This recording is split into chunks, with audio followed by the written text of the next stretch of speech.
Hi everyone! Magandang umaga, tanghali, hapon at gabi sa inyong lahat. Ako si Lerma Novales Sarmiento, ang writer at author ng aklat na to na pinamagatang Life in 3 Parts. Sa araw na to, ang topic ko ay Relihiyong Romano-Katoliko, Kulto ng Antikristo, Mga Pari, Bulaang Propeta. Sinabi ni Jesus, "Kung kilala nyo ako, ay kilala nyo na rin ang Ama. At ngayon nga ay nakita nyo na siya." Honestly, sinabi ni Jesus na ako ay nasa Ama at ang Ama ay nasa akin. Ang aking mga salita ay hindi nagmula sa akin kundi sa Amang nasa akin. Siya ang gumagawa ng aking mga ginagawa. Sinabi ni Jesus, "But you will receive power once the Holy Spirit comes upon you, and you will become my witnesses in Jerusalem, in all Judea, in Samaria, and at the end of the earth." Ang katawan ni Jesus, sagrado na templo ng Holy Spirit. Ang katawan ko, sagrado na templo ng Holy Spirit. Kaya ako nabubuhay at umiirad sa mundo ay dahil sa presensya ng Espiritu ng Holy Spirit. Ang Holy Spirit ang nagbigay sa akin ng buhay para gawin ang aklat na to para magbahagi ng katotohanan sa buong mundo at ipakilala na ang Holy Spirit lang ang nag-iisang Diyos na amang espiritual na lumalang sa tao, sa lalaki at babae na dapat lang sambahin at kilalanin na Holy Father. Tayong mga tao, hindi tayo mabubuhay dito sa mundo kung wala ang presensya ng Espiritu ng Holy Spirit. Dahil ang Diyos ay Espiritu, hindi ribulto. Ang mga pare ay mga bangag, mga tanga, na walang common sense. Huwag niyong pagmamayabang sa aking mga pare na kayo ay nagpakadalubhasa, na nag-aral kayo ng 15 taon sa pagkapare para maging pare. Dahil alam ko ang katotohanan ng may pag-aari ng buhay niyong mga bangag na mga tanga kayo ay hindi ang sarili niyo, hindi ang ribulto, santo-santo at Diyosan na sinasamba niyo, kundi ang Holy Spirit na nasa katawan ko na siyang nagbigay sa akin ng buhay para gawin ang aklat na to, para ibahagi sa buong mundo na siya lang ang nag-iisang Holy Father na Ama ni Jesus. Kayong mga pare, makinig kayo, lelekturan ko kayong mga kaumag. Yang relihiyong Romano-Katoliko, ibabalik ko sa inyo ang history ng ating bansa. Hindi nagsisinungaling ang history, yung kasaysayan. Nung unang panahon, ang ating bansa naging tanyag at kilala na naging sentrong pangkalakala na pandaigdigan. Ang totoong pangalan niyan, hindi Pilipinas kundi Maharlika.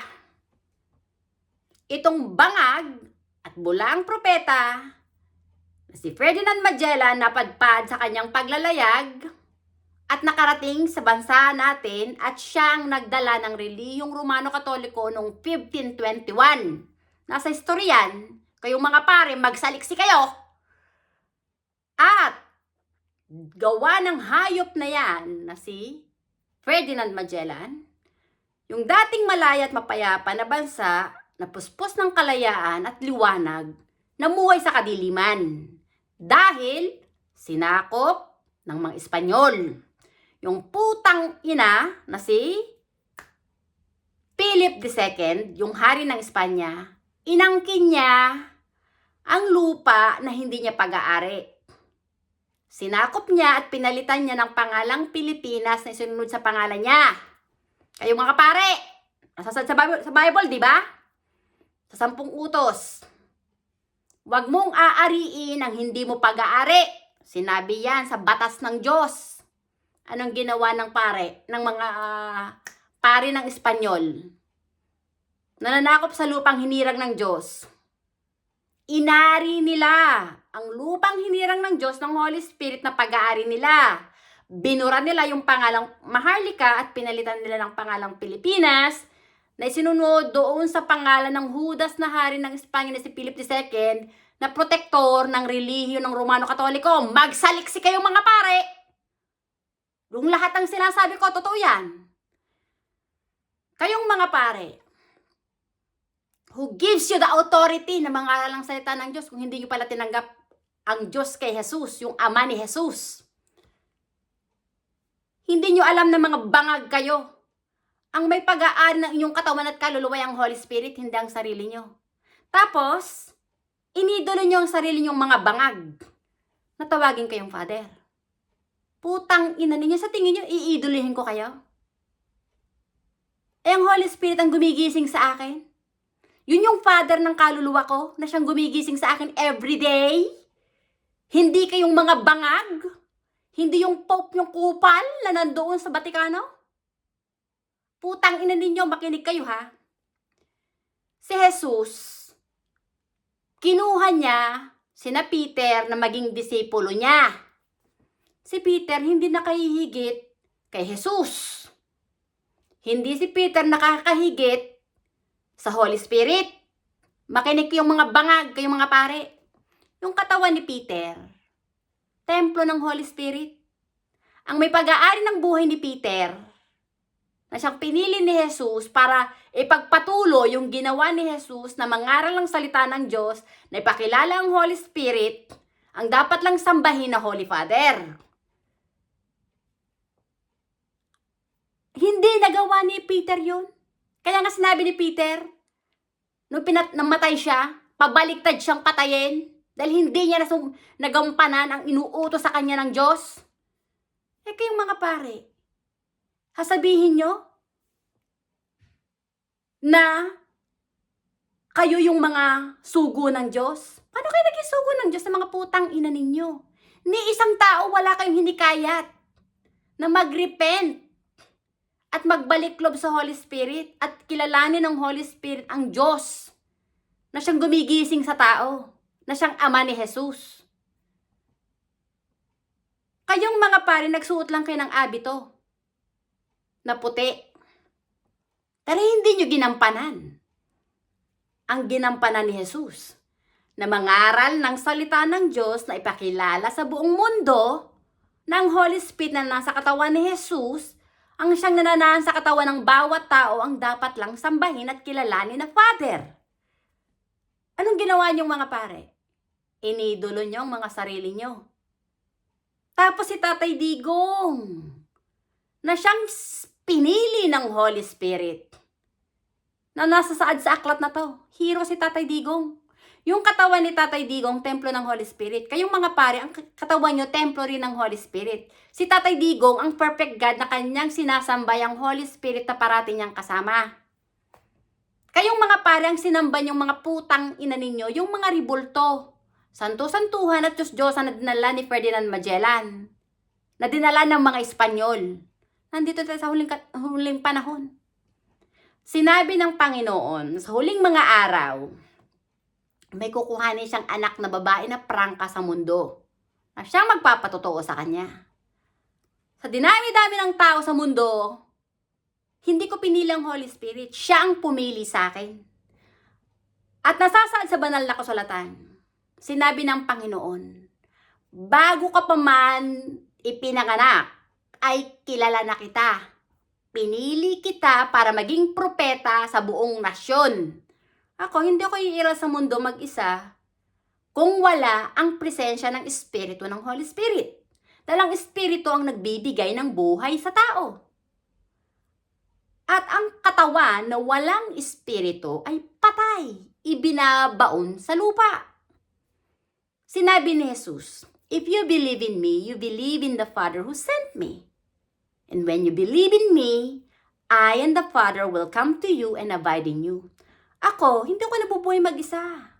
Yung mga salita ni Jesus na tinuturo niya, nanggaling yun sa Holy Spirit na siyang Ama niya. Ako, kaya nagsasalita patungkol sa Holy Spirit dahil tinawag ako ng Holy Spirit para itaas ang pangalan niya. Na siya lang ang Diyos na lumalang sa tao, sa lalaki at babae, na dapat sambahin at ibigin ang higit sa lahat.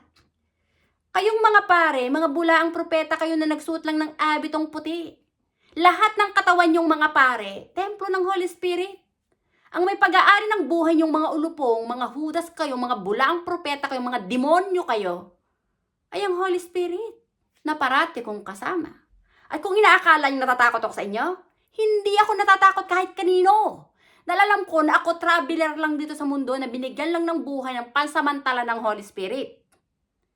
Na ang aking kaharian hindi dito. Kung saan naroroon si Jesus ngayon. Sa langit. Dahil si Jesus ay bugtong na anak ng Holy Spirit. Ang kaluluwa ko, anak ng Holy Spirit. Sinabi ni Jesus, I am the way, the truth, and the life. No one can come to the Father except through me. Kaya ko nakilala ang sarili ko ay dahil kay Jesus. Kay Jesus ko, tinanggap ang katotohanan na kaya pala ako nabubuhay tumiirad sa mundo ay dahil sa presensya ng Espiritu ng Holy Spirit. Si Tatay Digong kaya nabubuhay tumiirad sa mundo ay dahil sa presensya ng Espiritu ng Holy Spirit na siyang kinakalaban yung mga pare. At feeling yung mga pare, kayo yung perfecto. Na perfect Father. Hindi yung Holy Spirit na parating kasama ni Tatay Digong. Ang Holy Spirit lang ang Holy Father.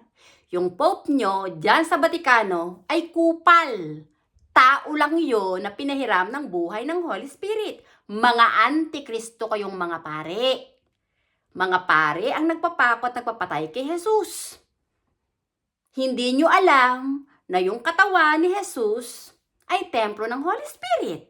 Kaya nung nakapako si Jesus, di ba? Sa krus, sinabi niya, Father, forgive them for they do not know what they are doing. Pero sabi ng Panginoon ni Jesus, may kasalanan na may kapatawaran, ngunit hindi ang lapastanganin mo ang Holy Spirit. Kahit hiningi ni Jesus, hiniling niya sa Diyos Ama, sa Holy Spirit na patawarin, yung mga pare na nagpapakot at nagpapatay kay Jesus, hindi yun pinatawad ng Holy Spirit. Dahil nasasaad din sa banal na kasulatan, sinabi ng Panginoon, ang sino mang sumira sa aking templo ay wawasakin ko rin. Honestly, yung mga pare na nagpapakot, nagpapatay kay Jesus sa krus, matagal nang nagsasuffer sa impyerno. Si Jesus nasa langit. Yung mga pare na nagpapakot, nagpapatay kay Jesus nasa impyerno, kasama ni Satanas. Kayong mga pare, nagplano ng pagpapakidnap kay Tatay Digong para dalhin doon sa dahig. Kakutsaban nyo ang ABS-CBN na pinasara ni Tatay Digong, sina Bongbong Marcos, sina Rimulya, sina Torre. Lahat ng katawan yung mga demonyo, templo ng Holy Spirit. Ang may pag-aari ng buhay yung mga bangag at mga demonyo at mga Judas, bulaang propeta, ay ang Holy Spirit. Hindi ang sarili nyo.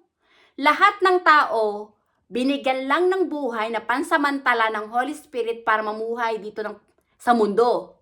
Ang Holy Spirit, ang Alpha at Omega, ay ang Ama ni Jesus na parating kasama ni Jesus.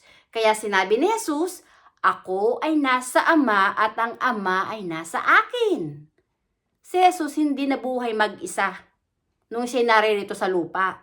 Parating niyang kasama ang Holy Spirit na siyang Ama niya, na pinakikilala niya. Ako, hindi ako nabubuhay mag-isa sa sarili ko.